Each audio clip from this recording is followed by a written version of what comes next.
Good evening, everyone. My name is Michał Broniatowski, and I'm the editor-in-chief of TVP World. Our channel has produced a dozen or so diverse, long-form documentaries. I'm most proud of the film I'll Never Return to Brzest, a portrait of former Israeli Prime Minister and Nobel laureate Menachem Begin. Why am I proud? Because, as this audience knows very well, in Polish propaganda, and I'm afraid even to this day, Begin was the epitome of the evil Zionist. We all know that if someone doesn't want to admit they're an anti-Semite, they say they're an anti-Zionist. This was important during the events of March '68, and, unfortunately, it remains important today, as it turns out. TVP World's mission is to present Poland to the world, and we wanted to showcase the most important figures who came from Poland. We started with Begin. I hope there will be more to come. I'd like to start our conversation with Mr. Andrzej Titkow. Could you tell us, Andrzej, how did your perception of Begin change while working on this film?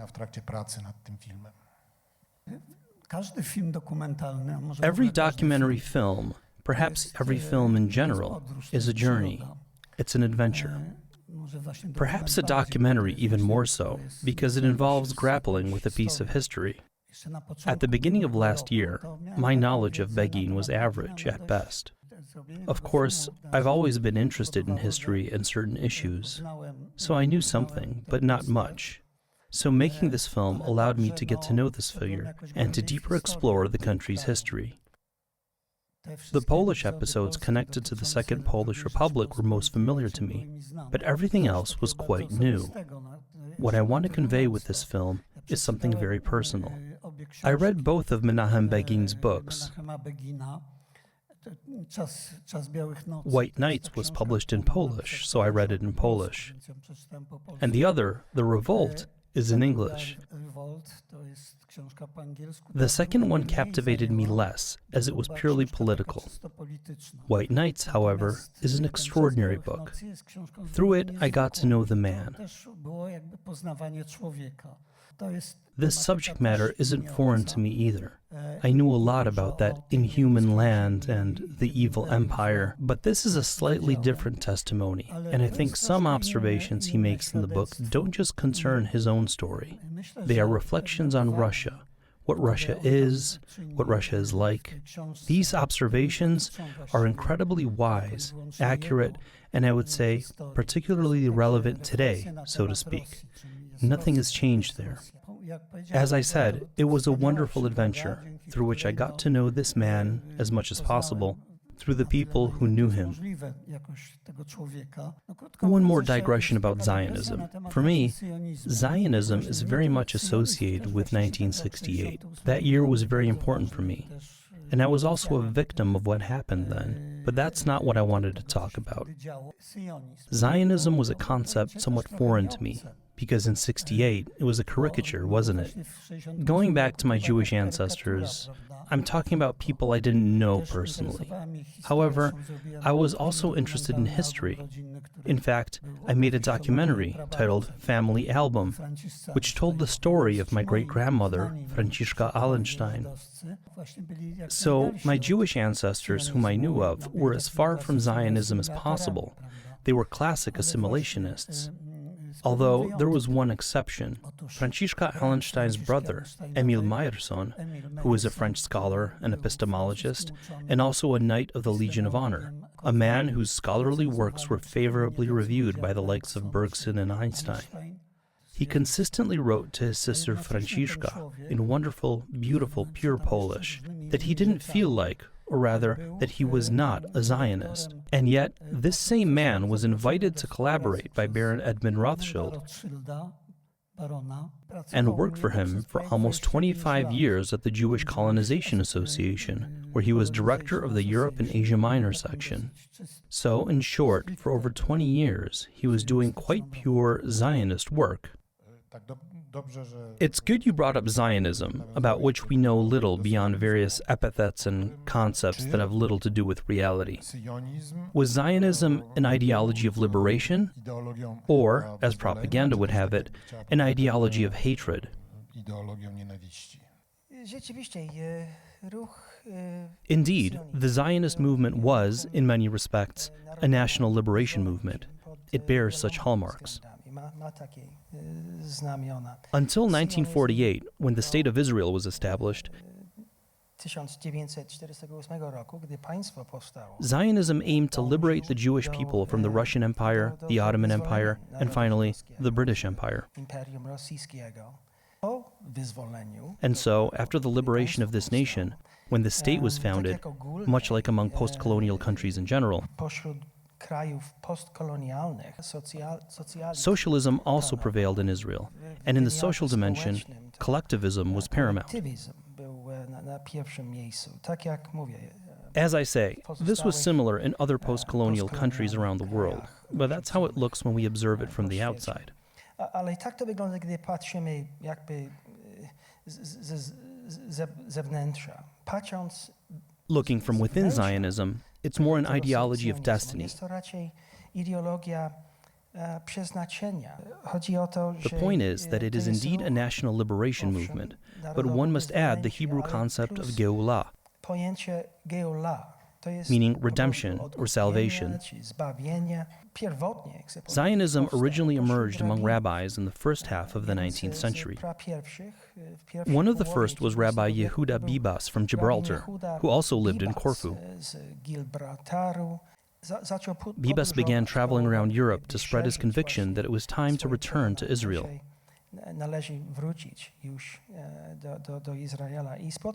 He met Rabbi Judah Alkali, and from this, a dynamic collaboration emerged. Both began their activities in the late 1830s, so we see this sublimation of the idea. Zionism led to the establishment of the State of Israel. Its founding fathers were Zionists.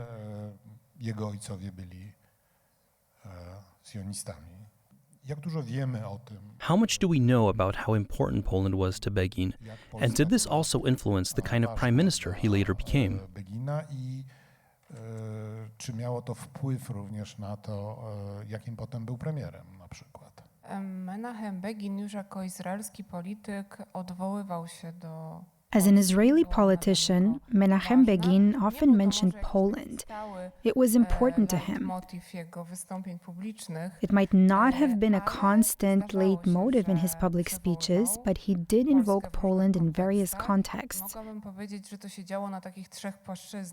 And I could say this happened on three levels.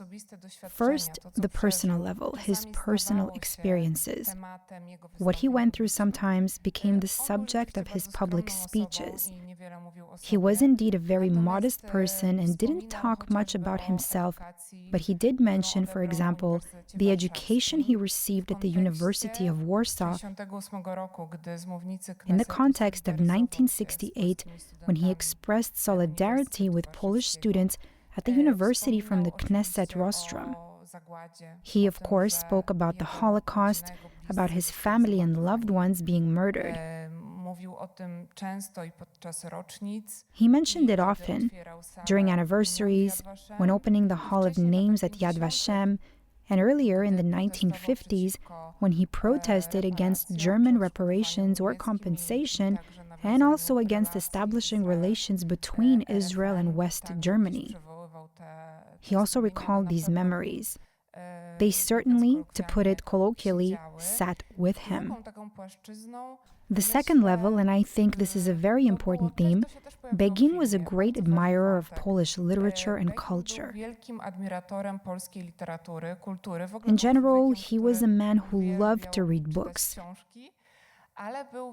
But he was a huge fan of romantic literature and the culture of Polish national uprisings, revolutionary culture, insurrections. It's been said that he knew Pan Tadeusz by heart. He did indeed quote from memory. He quoted Mickiewicz, Słowacki, and Norwid from memory. And it even happened during a Knesset session, which he was speaking for the first time as a minister without portfolio in 1968, and he addressed, as it were, the Polish people, because again, it was about what was happening in Poland. It was March 19, 1968, and he suddenly said in Polish, "I love you, my prophetic children," which is a line from the great improvisation in part 3 of Mickiewicz's Forefathers' Eve. It was no accident that he was invoking Forefathers' Eve in 68. He addressed the Poles in the sense that they should not be afraid to stand up against the regime, not be afraid to transform, and he mentioned this too, that Poles should not be afraid to change from Gustav into Konrad. Besides being a lover of literature, he was also an incredible orator. He practiced a rhetoric and oratory that was, however, a bit grandiloquent, full of allegories, and even some foreign words, as he often interspersed Latin or Polish less often, but it happened, or Russian. But he was genuinely a great erudite, and his speeches made a huge impression even on those who weren't necessarily his supporters. The third level is, one could say, the ideological side of his political activity, that is, when he spoke about the diaspora. The diaspora is a very important element in Zionist ideology. Begin often spoke about the life of Jews in the diaspora, about the centuries-long coexistence, in the case of Poland, between Poles and Jews. However, the life of Jews in the diaspora was marked by suffering, longing, and unfortunately anti-Semitism. An independent state, a Jewish state, was meant to be an alternative to life in the diaspora. And here, too, he often invoked these themes. I was very moved by that part of your statement about his speech in the Knesset on March 19, 1968. I think it's also worth realizing that this speech wasn't translated into Hebrew, because the Knesset at that time, at least a significant part of it, understood the language he was using.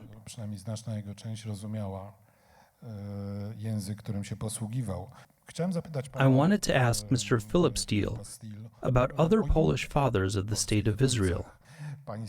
Who were they, and how did they differ from Begin? Or rather, how did Begin differ from them? I happened to write a series of articles about the Polish founding fathers of modern Israel. And it started with Ben-Gurion, Begin's great rival and opponent. So there's Gurion from Poinsk, and hats off to Poinsk. Incidentally, it's the only place in the entire country that truly honors its great son. After all, Ben-Gurion is a 20th century statesman like few others. So apart from Ben-Gurion and Begin, there is, as I mentioned, Rabbi Kalischer. That's the very beginning of this whole movement. Then there's Eliezer Altshuler from Suwałki, who founded the first Hovevei Zion group. This was the first Zionist movement from the early 1880s. Herzl came onto the scene 15 years later. There are many others. Begin, however, differed from them in that he was a warrior.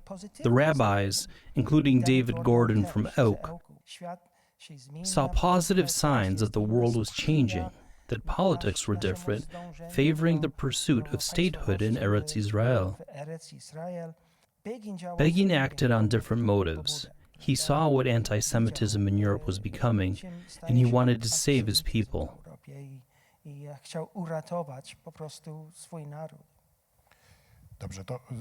All right, so we're approaching times that are more familiar to us, no longer prehistory. Looking at the audience, the vast majority remember 1968 and the subsequent years when the Jewish argument was used in political games in Poland. Unfortunately, as we know, this didn't end with the fall of communism. To niestety nie skończyło się z końcem komunizmu, jak wiemy. Dlaczego Begin był... Why was Begin one of the most hated figures in Polish communist propaganda, Ms. Semczyszyn? propagandy komunistycznej? Pani Magdaleno. Tak, postaram się krótko. Może nie był... Perhaps he wasn't the most prominent figure in this gallery of so-called anti-Polish personalities, as they were called then. You might recall the slogan Zionists to Dayan, referring to Defense Minister Moshe Dayan, who was probably at the forefront, along with then Prime Minister Levi Eshkol. However, Begin did briefly join this gallery for a specific reason. I already mentioned the Knesset debate. On March 19, 1968, an item appeared on the Knesset agenda, the situation in Poland, the anti-Semitic and anti-Israel campaign conducted by the Polish authorities. And during this debate, Begin, for the first time as a minister without portfolio, after 20 years in opposition, had joined the so-called National Unity Government. And as a minister, he spoke in the Knesset during this debate. And he spoke a great deal and beautifully, as we've mentioned before. What caught the attention of the March propagandists in this speech was his reference to a thesis already being promoted in Poland, the idea that the vast majority, if not all, Poles rescued Jews during the occupation. So this paradigm of the righteous, in fact, I have a working thesis that this paradigm was forged as an argumentative template right then in '68 by the circle of contemporary communists, starting with the then Minister of Internal Affairs, Mieczysław Moczar. Moreover, in the archive of new records, there's a memo from '68 when Moczar, through veterans associated in the Society of Firefighters for Freedom and Democracy, ordered the collection of accounts to find as many accounts as possible from rural areas about Poles saving Jews. Local newspapers also published announcements at that time for people to come forward and fill out questionnaires. In any case, it was widely discussed, and the Israeli press had already written about it. So, Begin, in his speech, said at one point that yes, it's true, there were Poles who saved Jews, but, and this is a painful historical truth, there were few of them. I'm paraphrasing this quote, it's my working translation as I don't have the text in front of me. And he also said that if it were indeed as Polish propaganda claimed, then perhaps not millions, but at least hundreds of thousands of Jews hiding somewhere in the countryside would have survived. And this met with a response in Poland. About a month later, probably through channels of the Israeli Communist Party, this information reached Poland, and it was answered in newspapers, including the People's Tribune. Articles were published that called Minister Begin a liar and so on. But not only that, words he never actually said were put into his mouth at the time because I compared it with the Knesset transcript. Among other things, the propaganda accused him of saying that Poles had murdered Jews. So they touched upon that other extreme, of which unfortunately even we historians are hostages to this day, as I feel. We have either the paradigm of the righteous, and in a way I could say this is very one-sided, or on the other hand, Polish co-responsibility for the Holocaust. And unfortunately, this also applies to politicians. And Begin, I have the impression, was perhaps one of the first Israeli politicians to be attacked in this way by the Polish side. I think that this use of the word Zionism in the newspeak of that time to cover up one's own anti-Semitism has carried over to the present day. We are witnesses to this. On American campuses, people are protesting against Zionism, but in reality, it's pure anti-Semitism. A question for Mr. Steele. Is the anti-Zionism of that time, which was used as a cudgel in internal struggles within the Communist Party then, comparable in any way to what is happening today in these responses to the terrible situation in Gaza, when, as I said, the argument, "I'm not an anti-Semite, but Zionists are terrible," is being used again?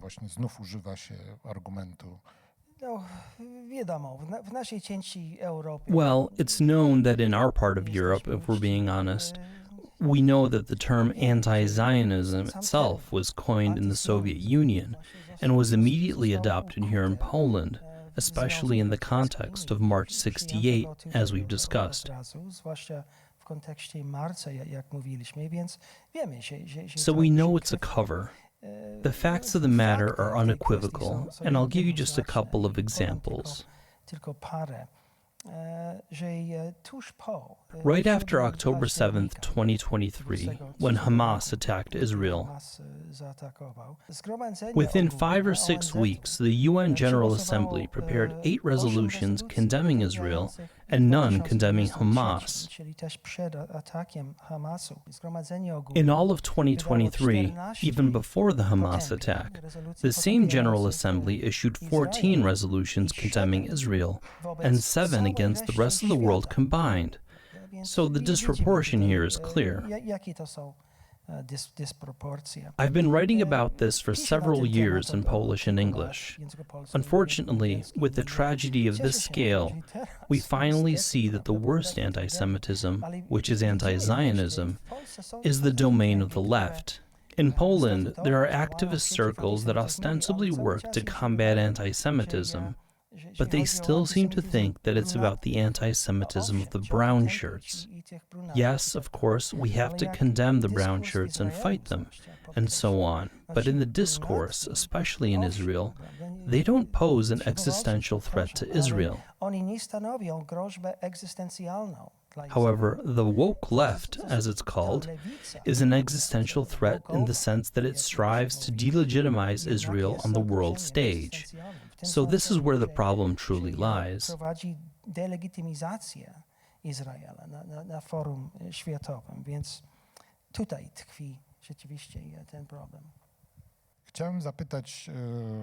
To conclude, I'd like to ask Ms. Semczyszyn, how important a figure is Begin in Israel today? And does the memory of Begin still exist in Israel outside anniversaries and official events?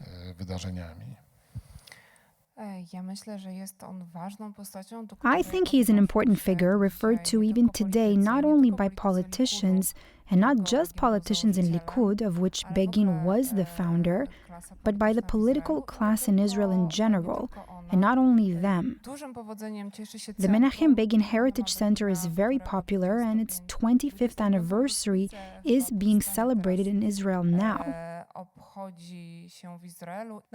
However, regarding the memory of Menachem Begin himself, I think the story is invariably the same with great figures, especially politicians. This memory isn't singular. Opinions are not just unequivocally good or unequivocally bad. It's a polyphonic narrative about Begin, and I have the impression it's also changing. There are 2 points of reference that cause new themes to emerge. The first point of reference is, of course, the Arab-Israeli conflict, and the second is the political situation in Israel. This is probably a universal phenomenon. In Poland, too, we often look back to those who have already governed and make certain comparisons. And here, certainly something that unites both those who speak well of him and those who speak ill is a positive aspect, and I've genuinely heard this. For the purpose of this conversation, I conducted a mini poll. Unfortunately, it's a very small sociological sample, as I only spoke with few acquaintances from Israel, some of whom still remember the end of Begin's premiership, and they all emphasize the same thing. He was truly a peacemaker. I mean, peace with Egypt, and that is his great legacy, which will certainly be remembered. But qualities such as his modesty are also highlighted, and the fact that he never got rich off his political position.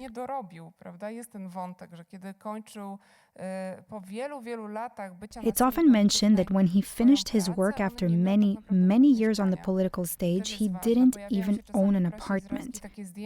We sometimes see photos in the Israeli press of him on a transatlantic flight in economy class, lying somewhere propped up on a pillow. He was simply a man of ideas, but also a very warm person who, above all, paid attention to the excluded. Among other things, it's pointed out that he was the one who noticed the Mizrahi Jews who couldn't quite find their place in the secular socialist ideology, and he simply knew how to unite different social groups. He genuinely cared about this and also noticed the little people. I also recall an anecdote. I think it was in 1982 during the Lebanon War. Some journalists came quickly and he had to choose whom to speak with because he had little time.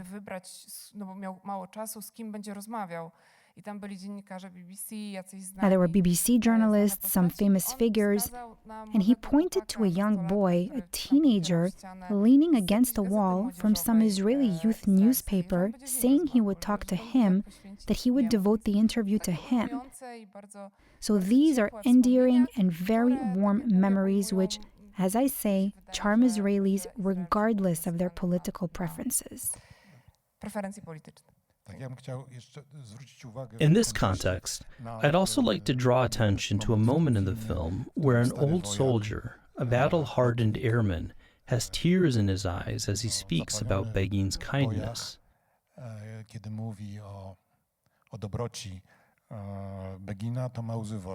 And I think that, for me, is the most important discovery of this film, because I had no idea about that at all. Zupełnie nie miałem pojęcia. Dziękuję Ci bardzo, Andrzeju. It's astonishing how these people, he died a long time ago after all, how they talk about him. They talk about him as if you were right there beside them. The warmth of these statements is incredible, including what Ms. Shapira says, who is rather left-leaning and very critical of Begin. But she says, "Where can you find a politician like that today? I don't see anyone like that. And I don't see anyone like that either. And that moves me incredibly."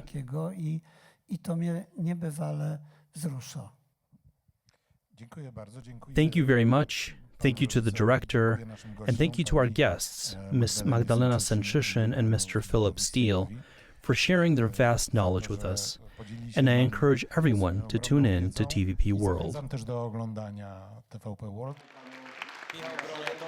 Andrzej Titkow, Magdalena Semczyszyn i Philip Steele. Dziękujemy bardzo, dziękujemy Państwu.